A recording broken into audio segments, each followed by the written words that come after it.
Let's get started, please. Let's get started, please. Was it hard to come indoors on such a beautiful day? I know. If you live around here, we've had a really rainy winter, which is fantastic. And just this week or so, California crossed the line from being in drought to not being in drought after about 10 years, so great for that. But then a lot of us have been missing days like today where it's so sparkly, the world is so sparkly. So thanks for coming in, Doors. So I'm James Flaherty, and Stacy, that you met on the table at the table on the way in, and I started New Ventures West in 1987. So that makes us 32 years in. And since we started really in this neighborhood, close by, at our little garage basement, maybe some of you, have any of you else started a company? Not yet.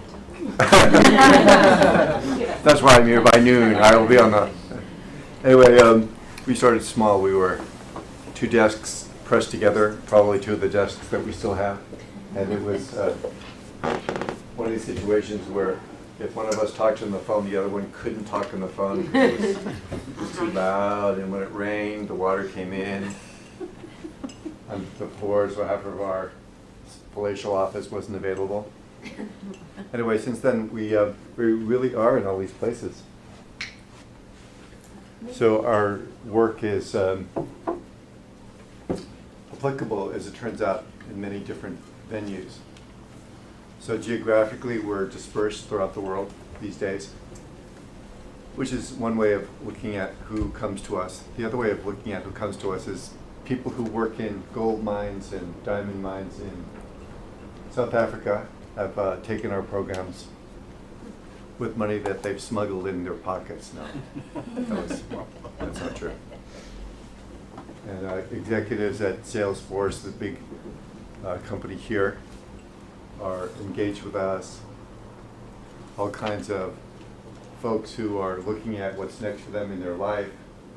Some people who have this big sense inside of themselves that they have something to contribute, and they haven't found a vehicle for it. Good for that. One of the ways I think of our class is it's a way station. Do you spell way station like that? Anyone know? I think it's like way, like W-E-I-G-H. No. Wait, Like you're gonna W-A-Y, weigh something. W-A-Y-S-T-A-T-I-O-N, like way. Way. QRP. Depends on what kind of weigh station. Yeah, uh-huh.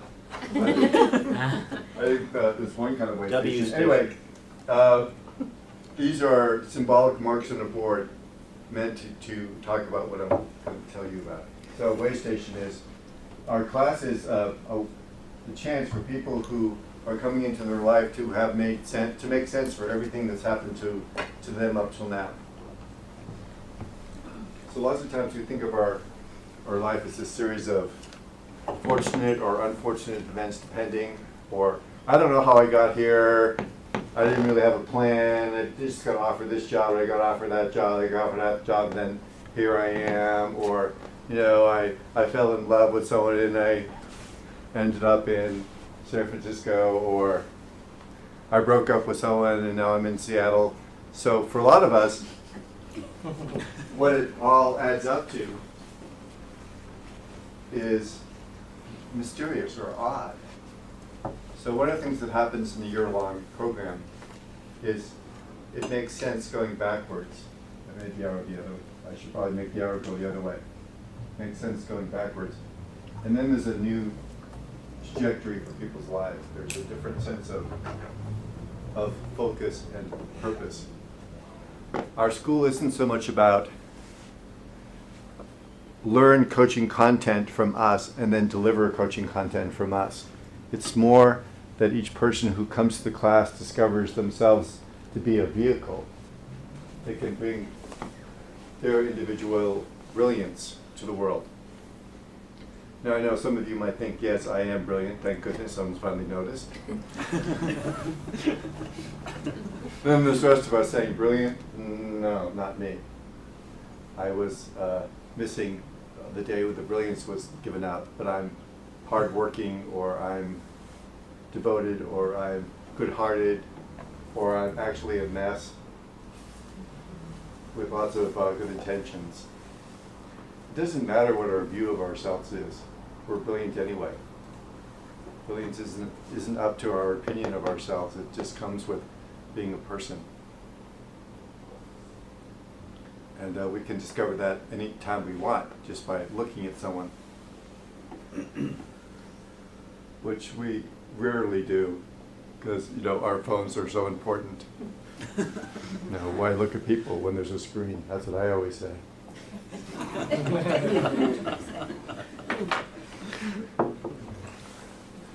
I was Stacy and our daughter's in town. Stacy and my daughter's in town, so we went to dinner with her and her boyfriend last night at a local place, and I was so sad. There was a youngish woman, maybe early 30s, late 20s, who was feeding her baby with a bottle and on her phone. That's what I said. I said, stop it! I mean, in my mind, I said, stop it, that this is a moment where your little precious being is discovering whether the world is a safe place or not, whether they're going to have a place in the world or not. And they do, as soon as I get through this really interesting raccoon breaking into a bank, then I'll get back to my baby. So we have these big temptations in life that can pull us away from contact with each other. Part of my diagnosis of what's happening in the world is that we need more contact with each other, more real contact with each other, not mediated by other means. I was telling my friend Joy, when I was driving over here from home, local National Public Radio station was giving all the reports from New Zealand of the horrible massacres that happened there yesterday, and they're starting to know who the people were that were killed. And one was a 3-year-old boy, and 2 people they saw that were heroic. One was trying to disarm the gunmen, and one was trying to shield other people from being shot. So we are too far away from contact with each other. We're losing track of each other and just thinking each other is, I don't know what, an image in our mind, or an idea that we disagree with, or some sort of weird threat. And it turns out we aren't that.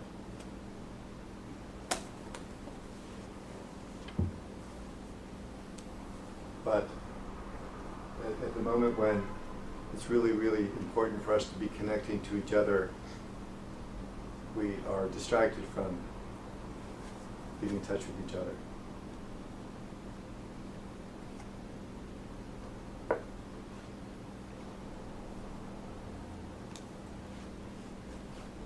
So our school is about, one of the ways we say it is everyone has a chance to start to reduce their own suffering. Fantastic. But one of the things that, if you've ever been dedicated to ending other people's sufferings or reducing other people's suffering, that you find out within the first 3 days is, you have to tend to your own. Because if we don't attend to our own suffering, we're solving our problems over there in someone else's life, rather than being with the other person. So that's what our year's about. Our year is about how everything makes sense backwards in time, and everything can make sense going forward. because once we find out what our life is about or can be about, then it's unified. That's why we call our method integral coaching. It's a chance to unify ourselves, unify our life, and consciously direct it at something rather than that we are just a cork in this whatever stream is taking us to wherever it's going.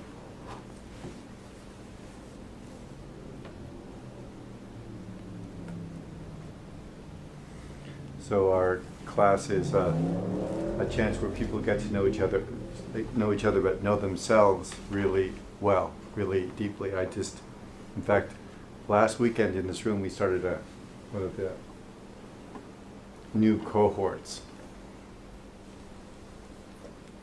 And we do lots of exercises where people refine themselves. One of the things I think that happens when we move so quickly, it's as if we get ahead of ourselves all the time. Any of you ever had that feeling that you're ahead of yourself? You're, I don't know, somewhere behind. And then we take some time off, sometimes up to 3 days. Or one. Yeah, how was your vacation? Well, Saturday morning until Sunday night was pretty nice. The first thing that happens when we slow down and catch up with ourselves is we feel what we've done to our body by acting like that. We're going to get to that in a moment. Our day's about how to work with our nervous system. And when we use our nervous system to its maximum extent for an extended period of time, we might not notice it because we're going so quickly, but as soon as we slow down, we notice it.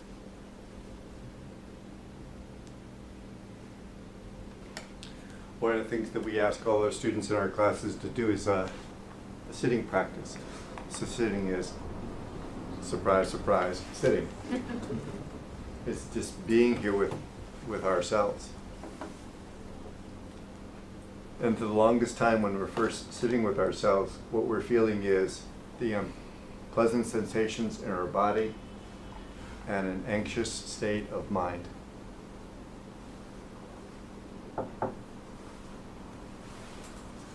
Which is why lots of people don't want to sit. Who wants to feel that? But if we don't feel that, we don't get to have contact with ourselves again. We just keep running and running and running and running and running and running and running and running and running and running. And by the way, if you're wondering where you're running towards, we're all running towards the same place, which is death. In case you're wondering how this turns out, fast forward to the last reel of this movie, flip to the last page of the novel. He, she, this person died. That, to me, is the first step of taking our life seriously, is remembering that. Now what? I'm going to die.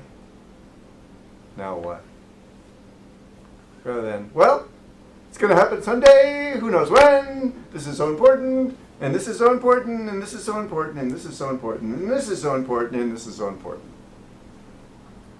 Of course, things are important, but sometimes we lose the context.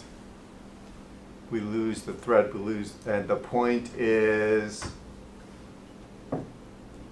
have any of you ever been really, really into a job, and then you get fired or you step away and you wonder, why was that so important? Like, why was it, what was that coming in late? So that blah happened, followed by another blah, followed by a...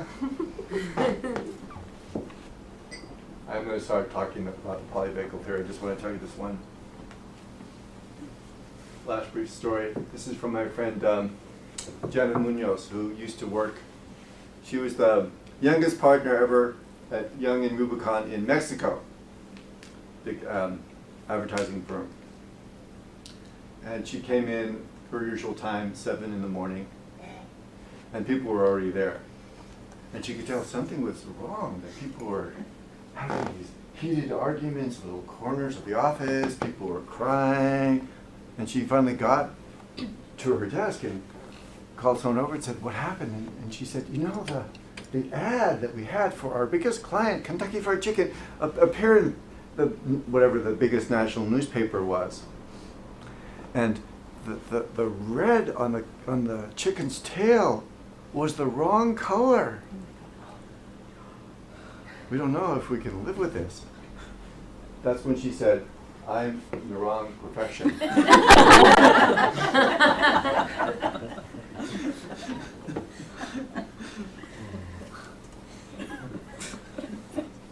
And you may have things like that in your life. That when we press our nose against what we're doing all the time, we lose perspective. So that's what happens in this year. It's a chance to wonder. And the point is, or what is this all about? We come to a different conclusion than the existentialists.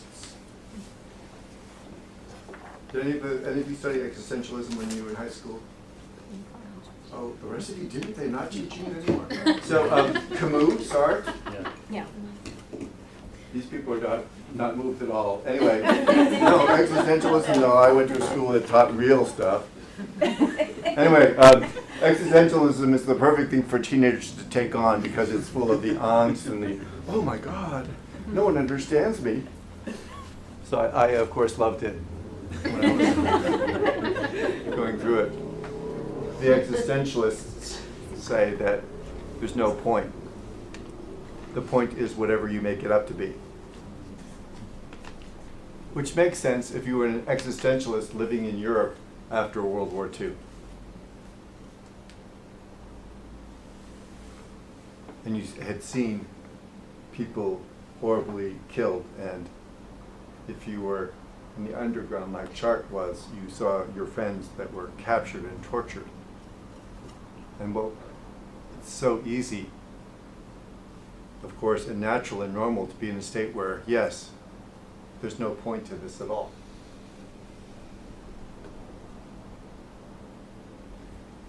However, if we slow down a bit and tune into ourselves and awaken this ability we have to pay attention, we find out for ourselves that our life has a point. That life, the brilliance of life, the intelligence of life that's been going on Earth for 4 billion years or so, that arrives today as you, is up to something more than you got through another week. Thank God it's Friday, thank God it's Wednesday, thank God it's whatever day it is. But there's more to it than that. That is possible, as the Taoists tell us, and they've been telling us for 4,000 years, it's possible to harmonize with life. And when we harmonize with life, we are saturated with meaning, but we're also connected to other people in a different way, a way deeper way. And that's where I started talking to you today, is that deep connection is what is really important for us these days.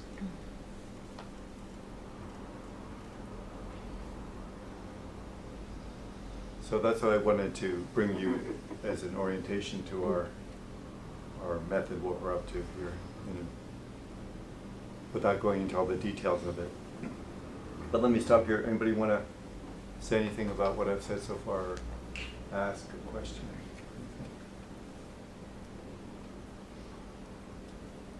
The first thing you should always do, remember this, whenever someone asks, are there any questions, look around to see first if anybody else has a question. Like about 80% of us do that. Like, does anybody else have a question? Not do I have a question. Aren't we funny? We're funny monkeys. Nobody has anything? I have a comment. Sure. Your example of the woman at the restaurant, as the mother of a 7-month-old and a 2.5-year-old, Yeah. that could be something I would have done, and Yeah. I feel that if my baby's getting a bottle, I mean, I haven't done that particular thing, but there might be vegging out having a bottle, and it might be my one chance to veg out, and I might want to have a connected veg out moment with my child. So Uh-huh. I just felt that that was not necessarily a fair example of a disconnect.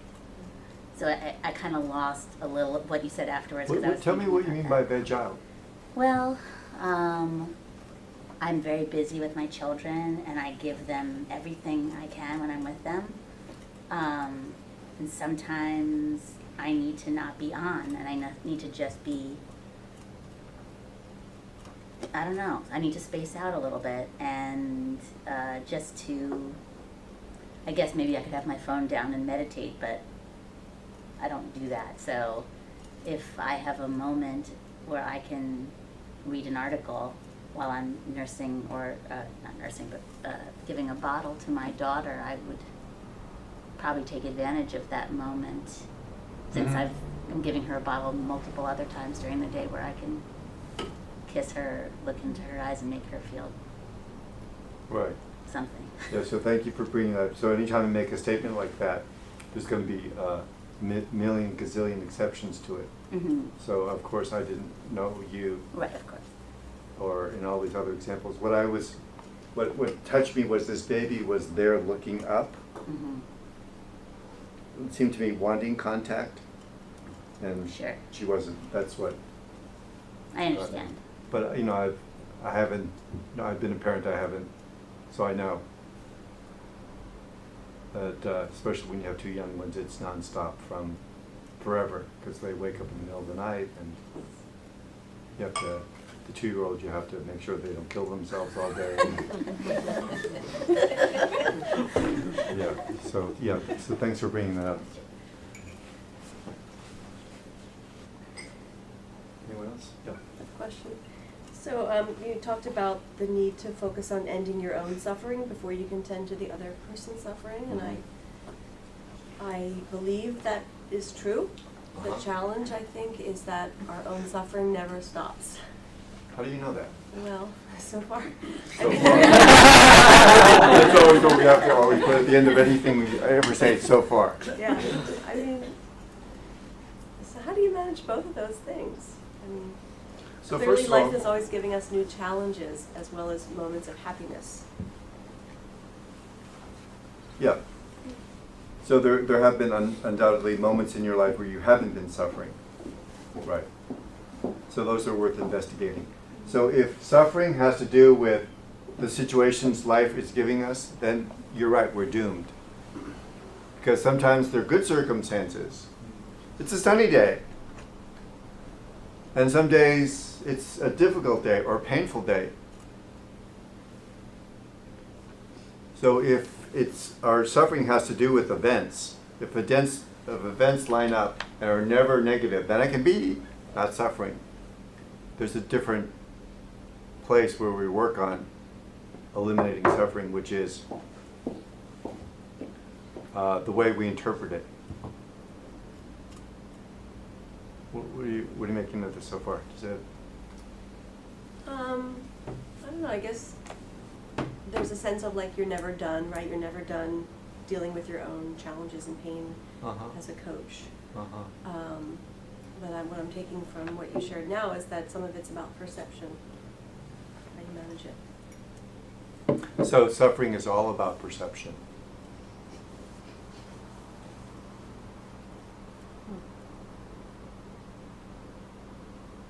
Have any of you, for example, this isn't a comment about you, but this is a comment about us. Have any of you ever been really mad at someone for showing up late for a meeting? I have. Oh my God, totally. And then you find out they're late because their child is sick, or you know, something so way more important than the meeting, and think, uh-oh, why did I torture myself about that? So we discover a power that most of us don't have, which is, don't know that we have, which is we can undo our automatic way of interpreting things. We all have an automatic way of interpreting things. If you've ever gone on a retreat, any of you ever gone on a silent retreat? Yeah, some people have. Anyway, it's fantastic the first time, by which I mean it's total torture. Yeah. Because you go on a retreat and you discover you're actually only thinking 5 things. Over and over and over and over and over. And one of the 5 things you're thinking is, oh, I'm only thinking 5 things. Like, and 10 times per day you have that insight. Oh my God. And then there's 3 songs. Earworms. The Germans have the beautiful, I don't know what the German word for it, but the English translation is earworms. So we're caught in automaticity. And a big part of our automaticity is how we interpret things immediately.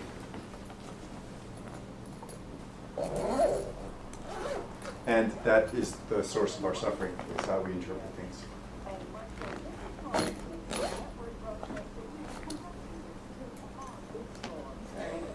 All right. Every now and then our devices think, I need to talk now. Yeah, it's an app that's not even open. Exactly, it just has its intention, it's stretching its AI wings into our world. Scares me every time. So there's, it is possible to lessen suffering.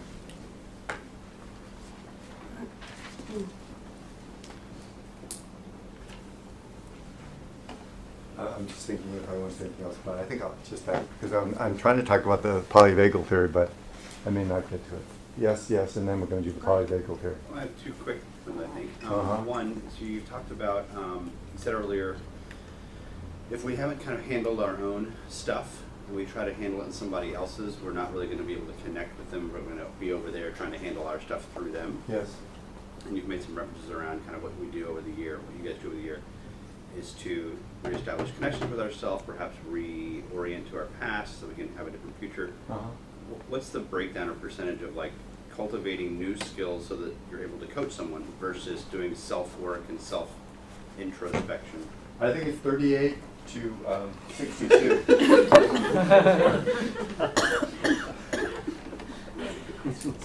So, besides being a goofhead, the first session is all about becoming aware of what's going on with us in lots of different ways.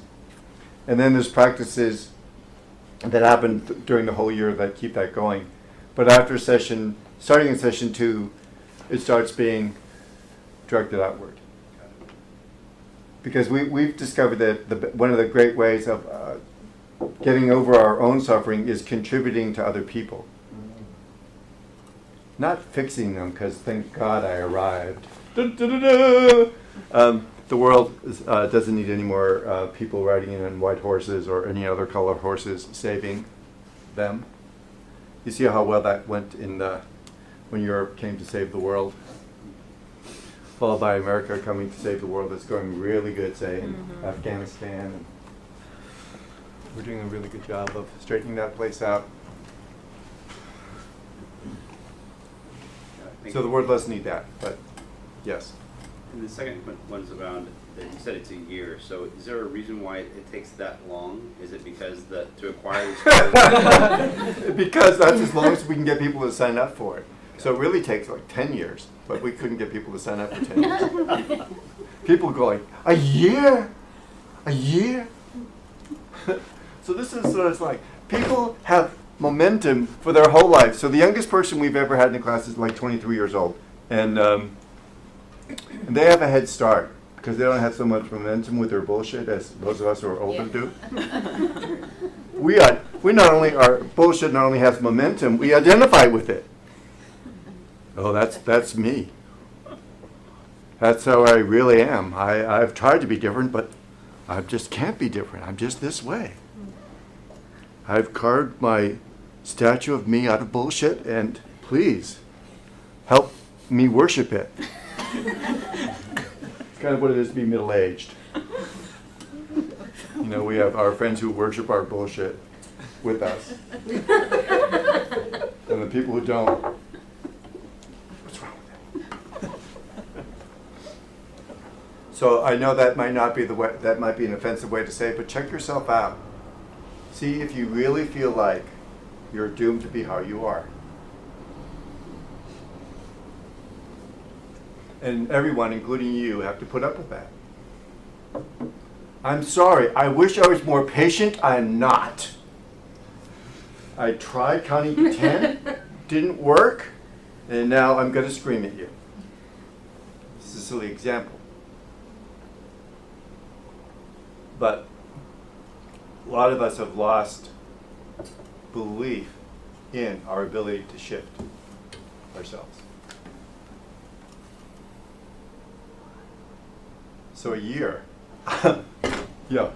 So what happens at the end of the year, people at the first session, they say, oh, now I know why you said that. At session 1, session 2, session 3. Yes, now I get it all. So yeah, it's anyway, a year gets us to the trailhead. Most of us are not at the trailhead of our own development. We're at the trailhead of I don't know what.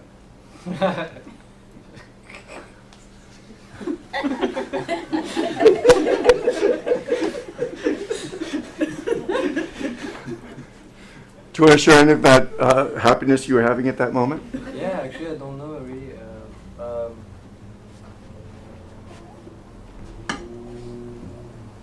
I think the resonance with me, maybe. I think. Yeah, I don't know exactly. Okay. Resonance, I think. All right. Thank you. Thank you. To keep it short. You had something? Yeah, I just wanted to share a little bit. The idea of using your nervous system to the fullest extent without really realizing it was very real in my life. For many years, I was a road warrior for my job and traveling a lot.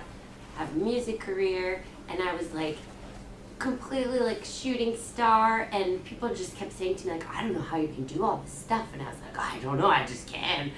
But I didn't realize how much of my system was being like stressed by all of the new information, by the demands on my time and attention, and it was all fine and good, but it started to manifest itself as like actual, like pretty serious physical pain, and I had to kind of stop, and it was in the stopping that I realized how I had been not paying attention to my own signals, and I was becoming very short with people because I only had so much bandwidth left, and I've taken a year to kind of relax and chill and kind of regroup and still do things, but fewer things. And one of the things that's come up in my personality is a lot of the, which I could always hide because I was doing amazing things or singing or performing and people would like get over it, is now I am short with people, or I am angry because they show up late. And like I have these things like I can't get over sometimes because I'm just stressed about myself, about them, and just really trying to recalibrate so that you don't have to wear everything that you are feeling or experiencing like in your interactions with people. And that's really, I think that's the heart of the work that I'm doing. Yeah. Thank you. I'm sure lots of us have our own version of that. I want to read something to you that may change your understanding of your life. I think it has the potential. This is from a fantastic book. You just bought that book? It's flying off the shelves at airports. The polyvagal theory in therapy. The polyvagal theory is about the vagus nerve. The vagus nerve is the 10th cranial nerve, which means it starts at our cranium, goes through our throat, goes through our heart, goes through our lungs, goes into our viscera, 80% is afferent, which means 80% of the information is going from the body up to the brain. And it has to do with two kinds of safety. Physical safety in the dorsal part of the ventral nerve. I'm going to give you a piece of paper that says all this in a minute. And a part where we feel safe and connected, which is the ventral part of the vagal nerve. So, the part of the nervous system that we're talking about is the autonomic nervous system. It's the part of the nervous system that happens outside of our awareness. Maybe you can immediately see that most of what's going on with your nervous system is outside of your awareness. So right now your heart's beating, and your food is digesting, and all kinds of other processes are happening to keep you alive behind the scenes. Our brain is monitoring all kinds of the salt in our blood, on and on and on. So that's the autonomic nervous system. That it's always in a state. It's in a state of, from being dead, I guess it wouldn't be in a state then, from being barely alive to being fully and beyond aroused. Panic. So, we live a story that originates in an anatomic state, is sent through anatomic pathways from the body to the brain, and is then translated by the brain into the beliefs that guide our daily living. The mind narrates what the nervous system knows. So our brain is just adding a story onto the state of our body. Story follows state. So this is why when I am agitated, the main thing to do is to take care of my nervous system, not get everybody in the world to be quiet. I tried that in New York. I tried telling people you're talking too loud. Can't you put a little bit more insulation on those subway wheels? What is this with all this honking? I tried for 2 whole days, and New York City didn't quiet down.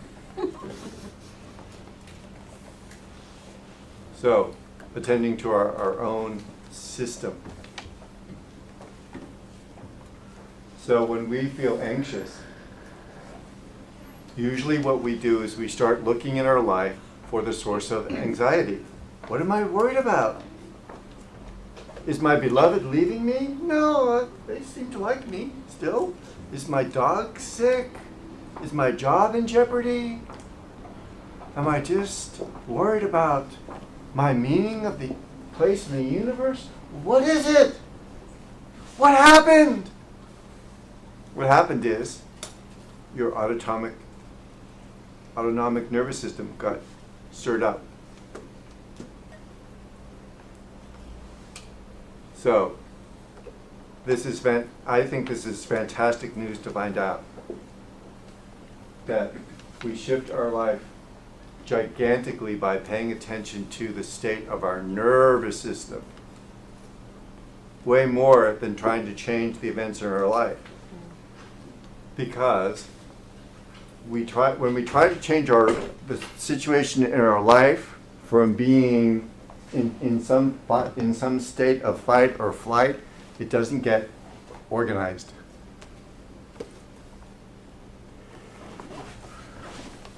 It's like trying to paint.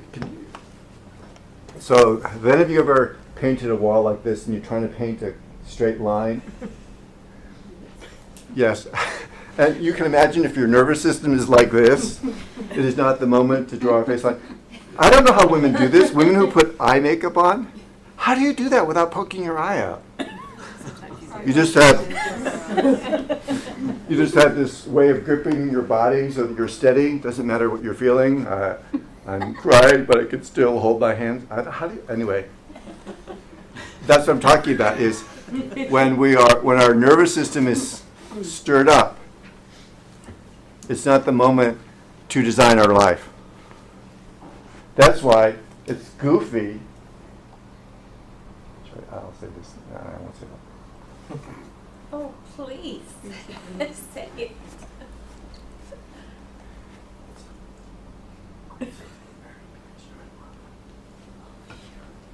No, that's why I didn't say it.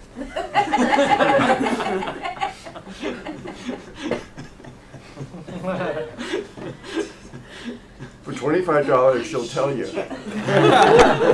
Do you have something you'd like to share with the class?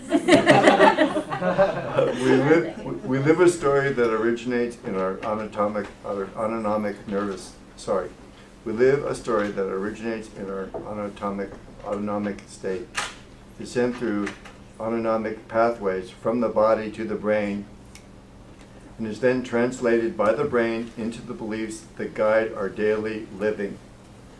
The mind narrates what the nervous system knows. Story follows state. Have any of you ever tried to talk a nervous friend out of being nervous by giving them facts? You shouldn't be afraid. Lots of people have done this before. I've done it myself. Have I died? No, I didn't die. And they go, oh yeah.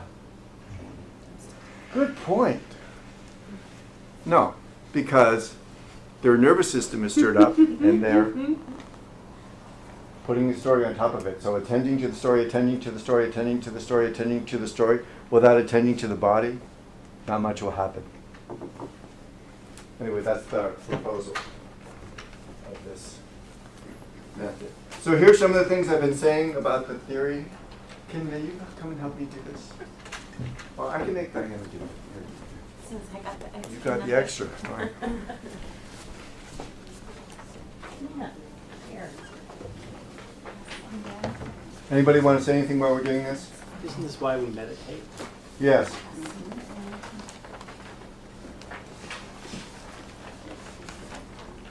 At the start of meditation is about this, and some people think that's the whole point of meditation. The point of meditation is, what's that? It's just the tip of the iceberg. It's starting. Back here. Or do we run out of chairs?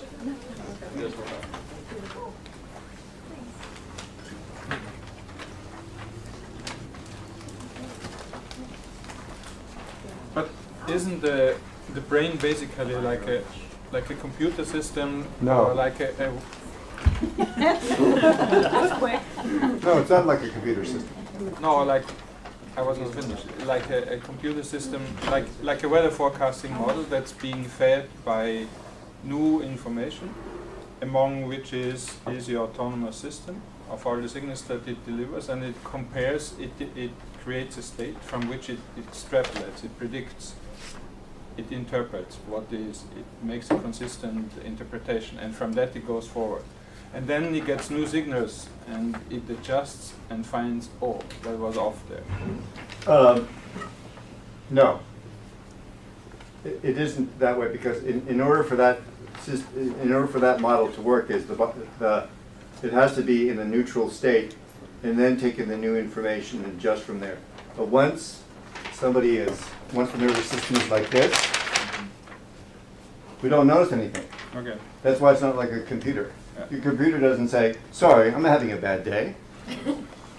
I can't take any more information now. But we walk into people and they're like that. Okay. So when right.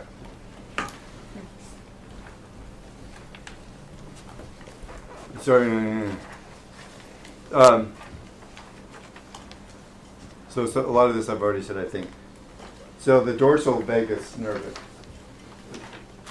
is the oldest part, which means oldest part doesn't mean oldest part of you, for you. It means it's oldest in evolution. So the dorsal vagus nerve is something that lots of other mammals have. And under overwhelming threat, what mammals will do is play dead or surrender. Now, that's rare in human life. So you probably have never been in a business meeting where someone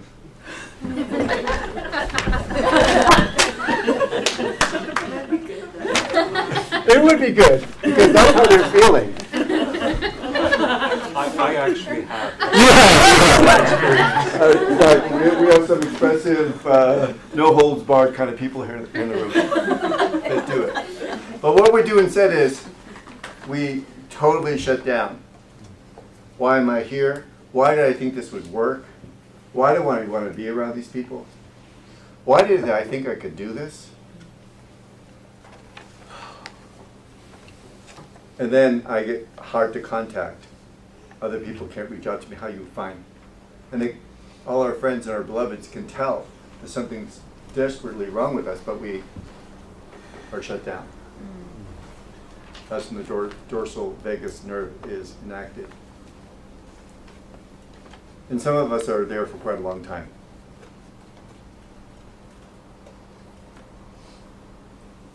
So that's under extreme threat.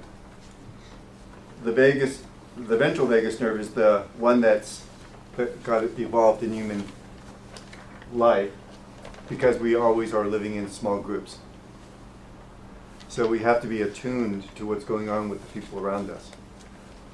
So when the ventral vagus nerve is happening, what gets engaged is called the social attunement system.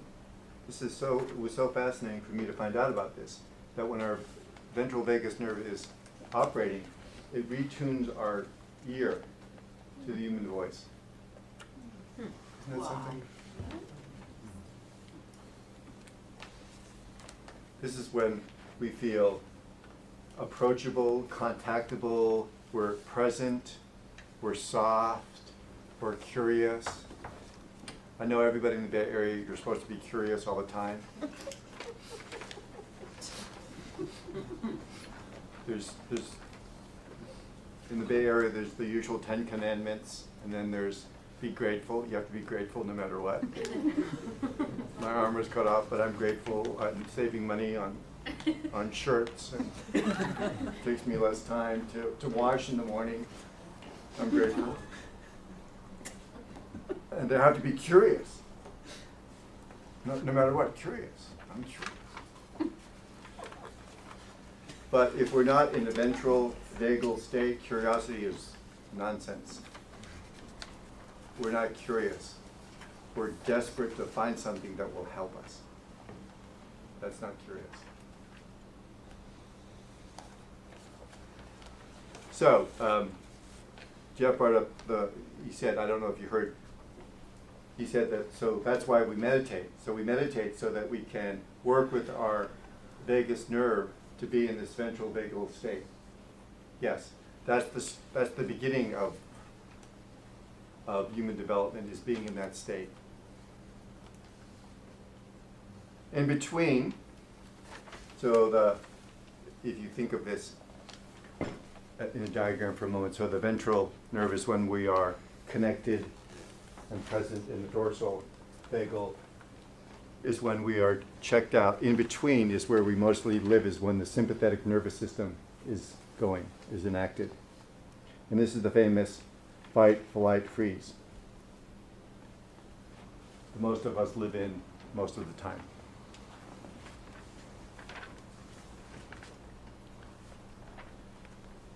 There's some threat that we feel is there, or we imagine that there's going to be a threat, or this reminds us, you're a very good point, the brain remembers something that's kind of sort of like this before.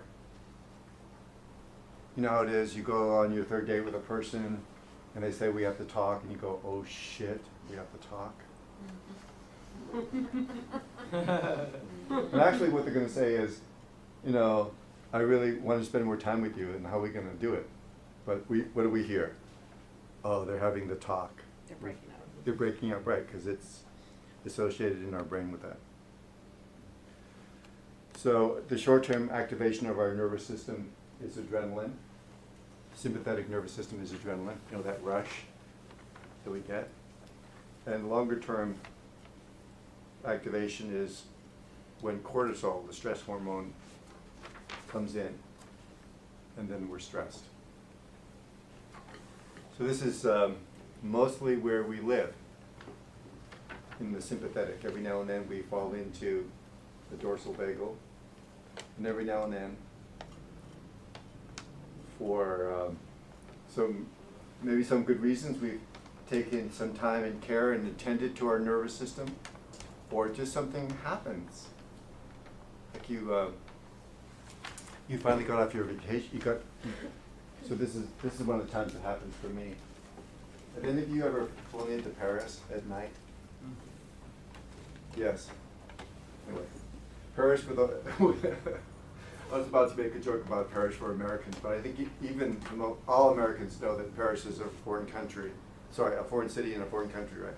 So anyway, if you fly into Paris at night, you know why they call it the City of Light.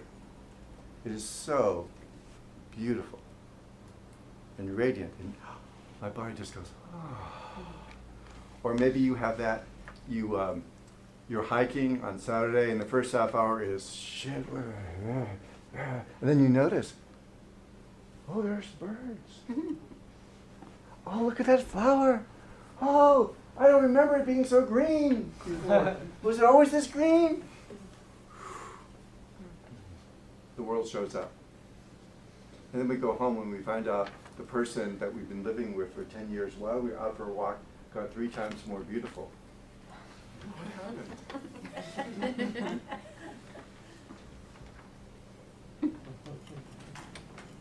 It's because our nervous system calmed down and we got to be present. The world is a beautiful place when we're here with it. And mostly it's not. We have the idea, yeah. You know how it is. People come in and say, isn't this a beautiful day? And we go, yeah. It's a beautiful day. Now, I had a precious time with my little child on the weekend. Oh yeah, kids are so cute.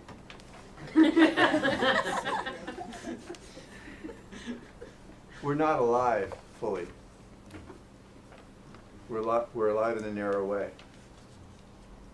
And that means there are sympathetic nervous systems happening. What else did I say? Oh, then there's an exercise in the back. But let me stop here and see if anybody has a question or a comment. I'm supposing this is mapping onto your life or the life of people around you. By the people around you, I mean the person who's wearing your name tag, for example. The person around you. Mm-hmm. Is there a reason that we didn't introduce ourselves? Yes. I didn't want to take the time to do it. Do you want to do it? Does that help you? I find myself curious about everyone else in the room, who they are, where they're coming from. I feel like it would be a grounding thing to do. Yes. So this is a usual kind of practice that is done in large groups that helps us arrive and helps us feel safe. But you don't know this group. This group is mostly criminals, ne'er-do-wells. These are the people in the Bay Area that were caught in the scandal of trying to get their kids into school. Just the first up in their court-ordered rehabilitation. Being here today. Is that helping you? By being silly, is that helping you? I mean, that was my first thought, like about some certain people in the room, but like.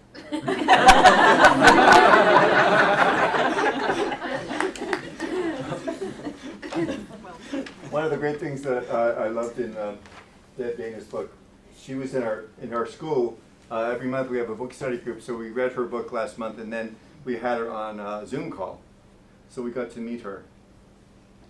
Anyway, one of the great things in her book was, she said that when we're in a sympathetic nervous system state, we read neutral faces as dangerous or negative. So those of you who speak in front of groups, they're just looking like this and you're thinking, oh my God, they hate me. I better start looking for a new job. And they're just there, but we project. So what would help you, Janelle? You really want us to, so there's about 30 people here, that's what I was thinking it would take us half an hour or something to do. But is there a version of that we could do that would help you? A name, going around a name, Great. just like hearing someone's voice. Okay, we'll do that. Sure. James. Charlie. Brianne. Allison, Diana. Maida. You say Myron, but it's really Maida. Portuguese. Eddie. Julie. Eddie. Joy. Greg. Maya. Jesse. And Martin. Me. Marnie. Megan. Ajay. Asla. Idamar. Jessica. Simone. I'm Jeff. I'm Gustav. Joy. Anna. Diana. Jen. George. Lisa. Jana. Is it better? Yeah, thank you. Oh, good. I'm so happy you asked. Because almost nobody in the world was asked. Most people would just sit there. So thank you. I'm sure that helped other people too.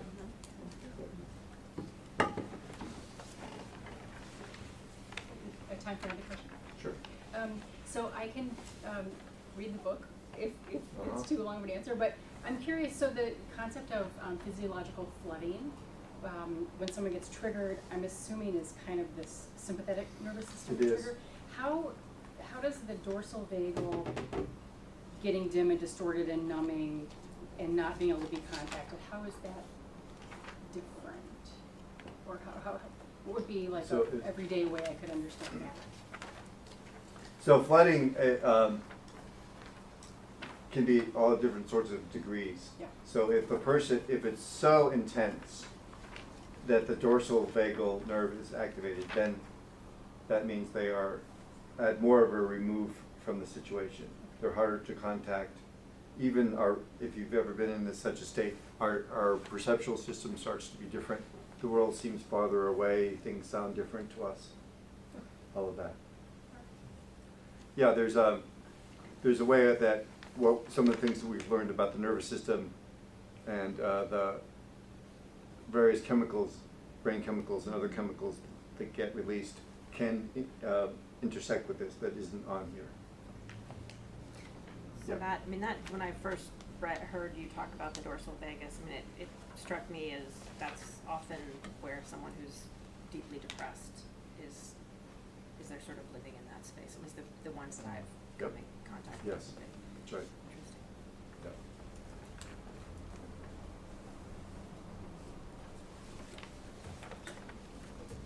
So let's try what's on the back. So those of you who are at chairs, you can turn around and use the table to write on if you want.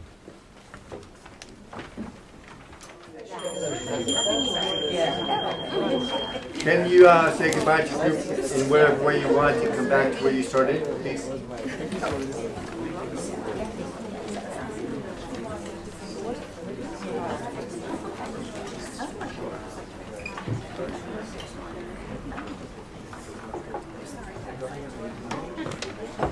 Should I open windows or would it be too loud here?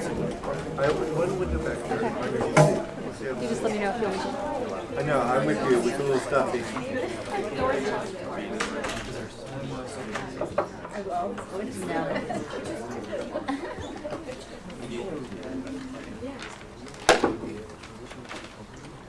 Okay. So questions or comments from your group? Something that you took up that you have insight about, or a question you have, or some experience that you want to bring to us? Especially if you're someone who never does that. Do you know why? It's a fundamental tenet of human development that if we keep doing only that which we are comfortable in doing, we stay, what? The same. But you could try something radical. I never talk in groups, and you could experiment to see. People throw things at you or start booing or anything. Yeah. So I'm someone who does usually share, so. Yes, I know that. You already shared in a group that was an indication. But I think one of the interesting things here was the conversation about how somewhat counterintuitive it is, at least to the teaching we have, of trying to go to the ventral vagus space Uh-huh. to get perspective and learn things that you aren't learning when you're, I think you did this earlier, when you're in that sort of adrenal cortisol constant state, and that it seems counterintuitive, because it's like, I don't have time for that, versus making the time for that, that might allow something to come forward. Yes. Thank you. So we should just call on you, because your faces are saying, don't call on me. I'm not going to do that, no. We don't want anybody falling down in the middle of the floor. And yes, please. I think what was interesting, and I was Yeah. reflecting on this afterwards, but for our group, I think for each of us, our moments in the ventral vagus system and then some of those in the adrenal sympathetic nervous system were with the same people and in the same environments. And so it's interesting that it's not like, oh, this part of my life is this and that part of my life is that. But that we can be in the same situations or environments with the same people and have both experiences happen. Thank you.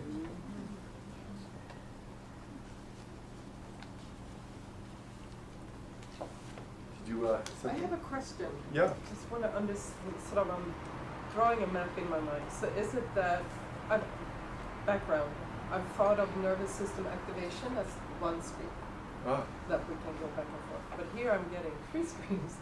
So is it that when we activate vagus nerve, the sympathetic nervous system goes deactivates? Is there like a relationship? They can all be up at the same time. It is a stream. So if we start at the top, the ventral vagal, and we go under stress, and it gets worse and worse and worse and worse and worse and worse, we can end up in the dorsal vagal. And as we're recovering ourselves, one of the reasons it's difficult to recover ourselves is because the sympathetic's in the middle. So I'm back to being in fight or flight. So I have to be able to find a way to stay with that and then get to the ventral. So yes, I think it is more on a scale. I'm going to close the door so we can hear each other.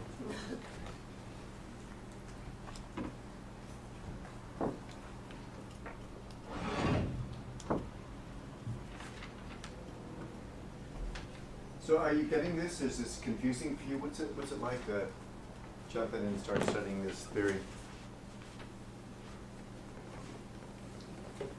It's a healthy framework to think about how we respond to our lives. We were talking about that. It may not be a perfect science to some people who have been studying this in different ways, but it gives us something to work around and give us a new way of thinking. If you look in her book, wherever I've heard her book, she has the studies for every single point that she makes. Any major point that she makes in this book, there are studies behind it. She's quite the scientist and studier of theory as well. So it's all grounded scientifically.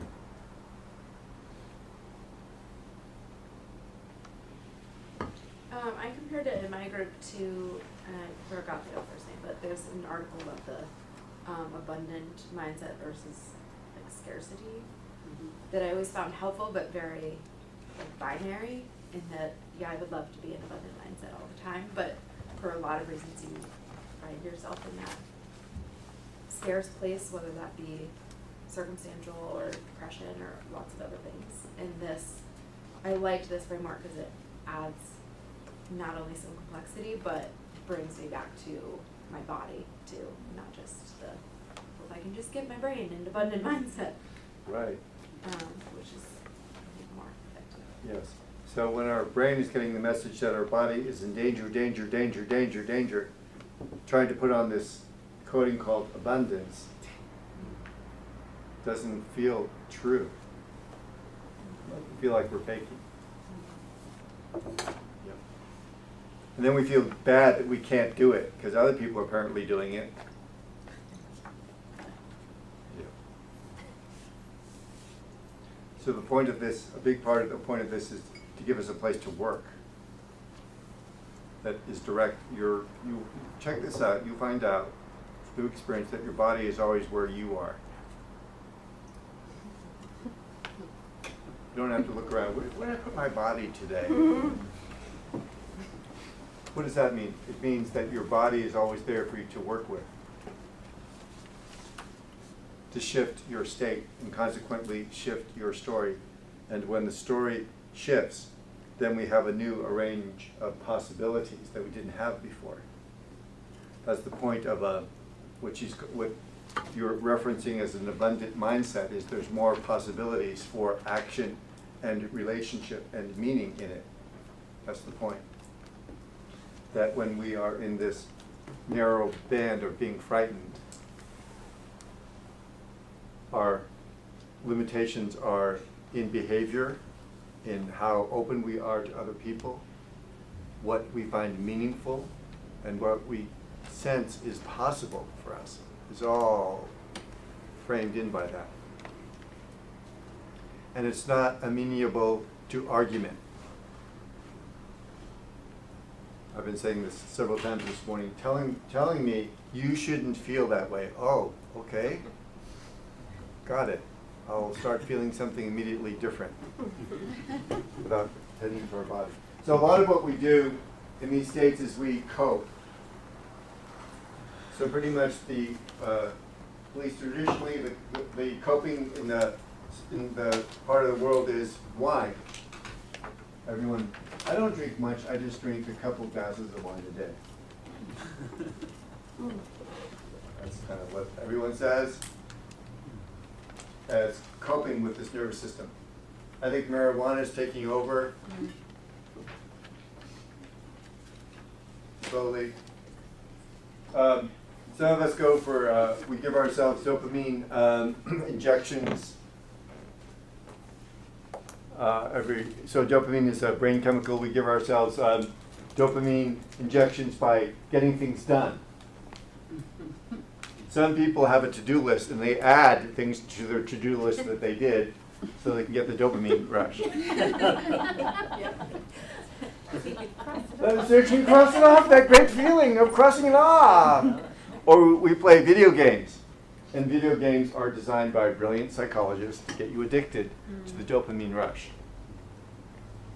And if you don't think you're addicted, just don't play it for a couple of years and see how you feel. I'm not addicted, I choose to play. That's what all the addicts say. Self-soothing.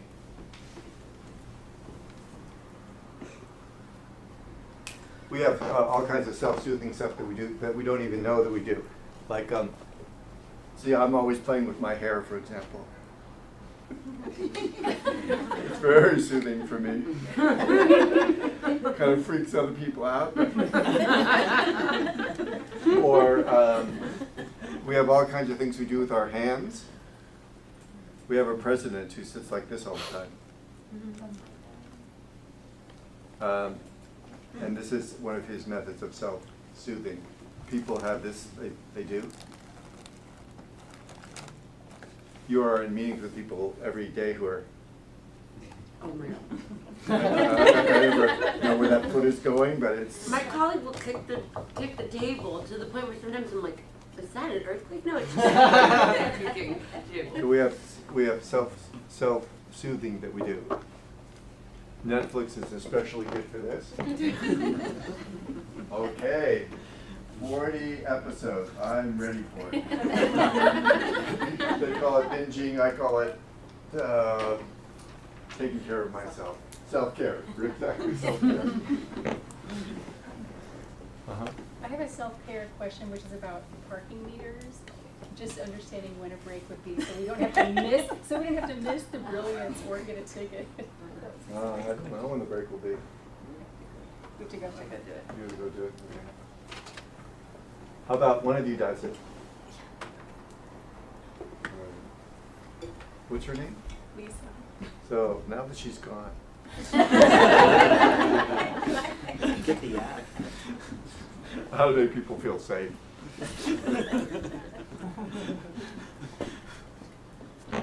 So I put this list up so that you can see the way you do it. What are your methods? Clarifying question, how do you distinguish coping versus like self-care of exercise or yoga or meditation? Yeah. So coping is just helping us keep our head above water. So there's kind of things that do that. And then there are other practices that over a period of time build our capacity to be with. So yoga, that's the point of yoga, as I understand it historically, was to work with the body so that it could be ready for strong experiences. But some people do yoga like wringing out a sponge. Full of tension, wring out the sponge, then dip it back in, wring it out, dip it back in, wring it out. After a while, it's not so wring-outable.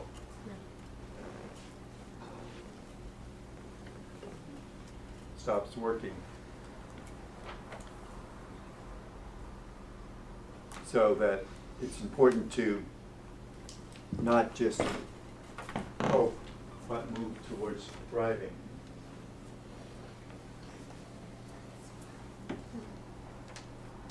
So is it about the practice, or is it about your control of the practice? Your control? Tell me what you mean when you say control of the practice. Just kind of like building on the yoga example, like it seems that all of these practices can be supportive self-care. What are you including when you say all of these practices? You know, even watching Netflix, like checking out things on your to-do list, like having a glass of wine, like if you control them, they don't control you, then... Yes, but we're talking about happening in the background of our nervous system that you have zero control about. Right, but I'm saying like I can be obsessive about yoga as well, and I would not call it like a thriving practice. I'm saying that there are practices that build our capacity to stay with the difficult so that we can thrive. Netflix does not do that. Netflix does not do that. Drinking wine does not do that. It doesn't. It maybe using the metaphor I've been using recently, it wrings our sponge out, but it doesn't build our capacity to be with. And there are practices that human beings have discovered over the centuries that do that start to shift our nervous system. Those don't. They just calm it. Or numb us out, pull us away from it. It really can do the same thing. In one of my earlier careers, I was a Ralpher, so I did this intense kind of body work with people. And one of the people that I worked with as a client would read while I was Ralphing him. Check out. Check out. So people can do yoga and check out. To me, that's not the spirit of yoga. The real spirit of yoga is to check in, is to be in our body, feel our breath while we're doing it. Other people aren't that way. They would assume do the yoga with their headphones on. That's the wringing out kind of yoga. It's not the building capacity kind of yoga. We have to be present for it. So that's one of the other distinguishers is we are present. When we're present, there's the chance to build our capacity so we can thrive. This is the point of these is to not be present, to not be with, to numb our nervous system.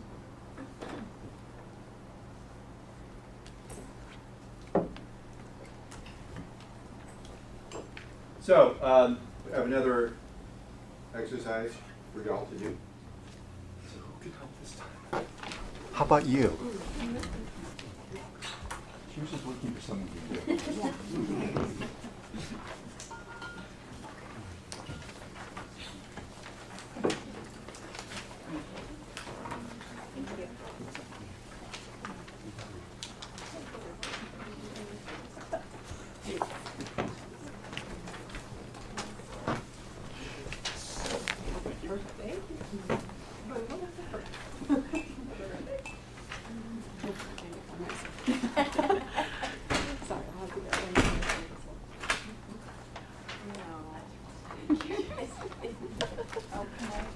That's the first woman I've ever heard that gave away everything without taking one for herself. I don't think women have ever done that before.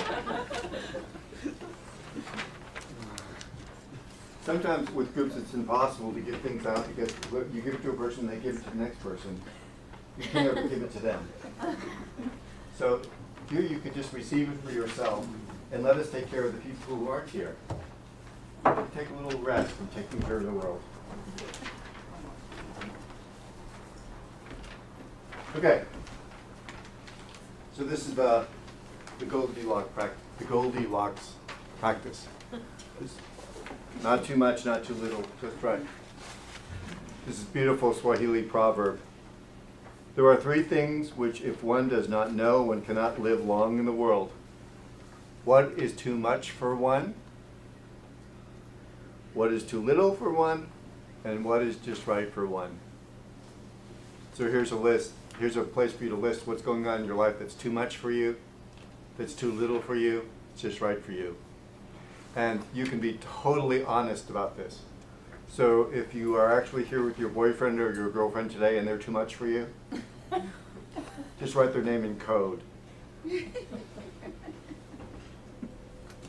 But use this as a chance to take a real inventory of your life. What's too much, what's too little, what's just right. Do this for a few minutes.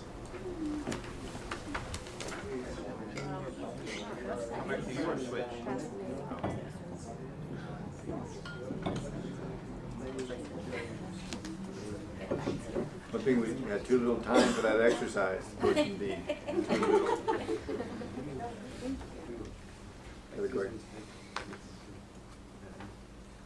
So what I wanted to do with y'all this morning was to start you looking at this, studying this. It's a fantastically powerful, immediately useful way of working with ourselves. Attending to our nervous system in this way and using this chart of what's too much, what's too little, what's just right, and what's the balance of that. Then you can see how you justify too much. It's just for now. My body's young. Doesn't feel too much right this second. That's often because we're going so fast we don't even notice. Going so fast is like, that we don't feel it, is like drinking wine that's really cold. You can't taste it.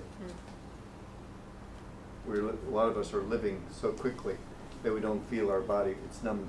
We're numb to it.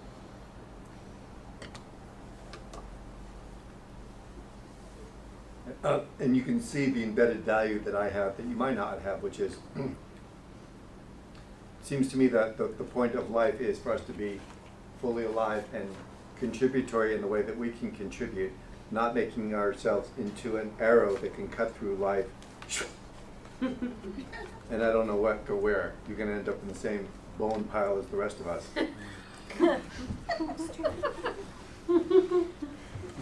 But I got more shit done than you. Congratulations. What did that feel like? Feelings.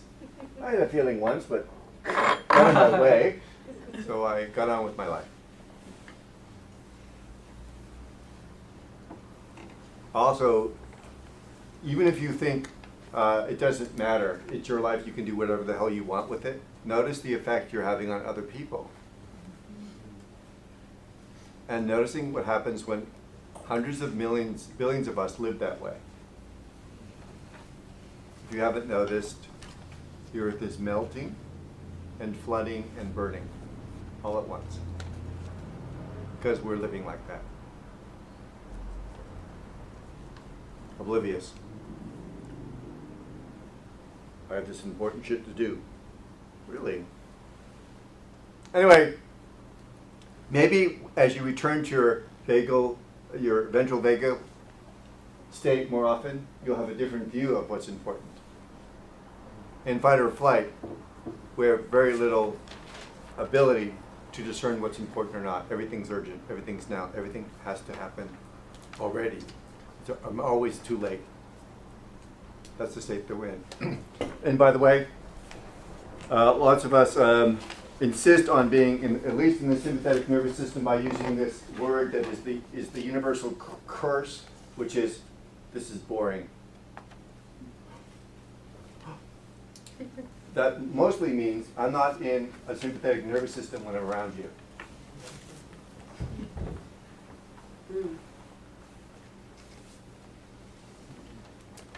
So the next time someone says, you're boring, say, yes, I've been working on it. How's it going? Are you,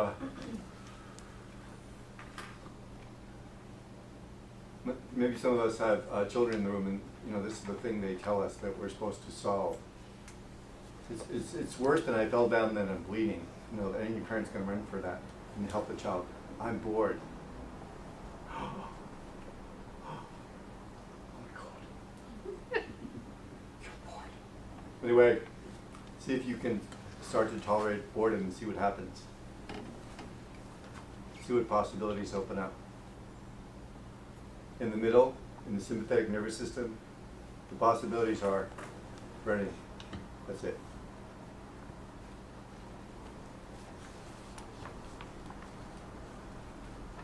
And I don't know about you, but I've met so many people who made their goal, like, I wanted to start a company, and I wanted to make this amount of money, and they made that amount of money, and they said, now I can relax. And they relaxed for up to 3 months. And then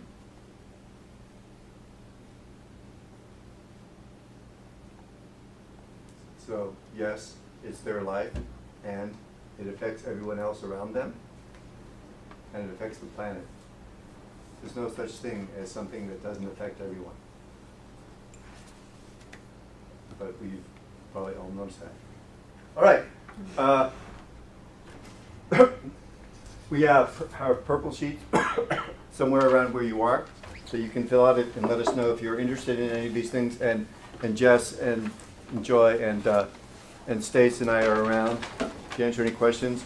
The first is our year-long classes happening in this very room on May 30th with the extraordinary Cynthia Luna.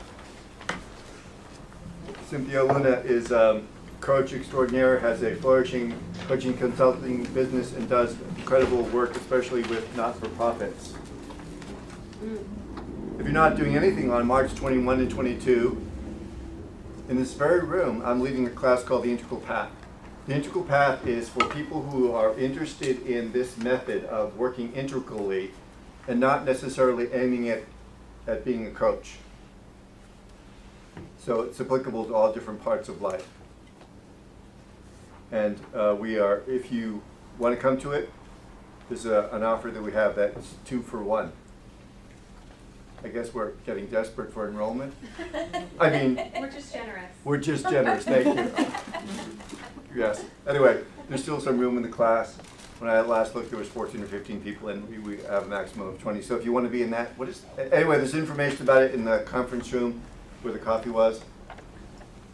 Our introductory class, which is the gateway to the year-long class, it's called Coaching to Excellence. It's also a worthwhile class in and of itself. It's happening in April 24th and 25th, led by Marina. Marina is another person who has a thriving coaching business here in the Bay Area with all the biotech and tech companies. And also she has her PhD in Tibetan studies from Columbia. She studied with Uma Thurman's father. Your cousin? No, I just say that to my husband's Thurman. Oh, so Robert Thurman is sort of the dean of Tibetan studies in the U.S., and his daughter is Uma, who went a different way.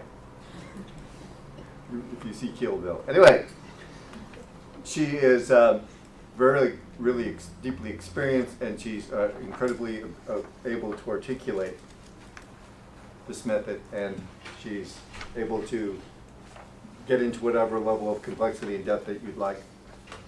One of the great ways to get a feeling for what this method is coming to be a guest client.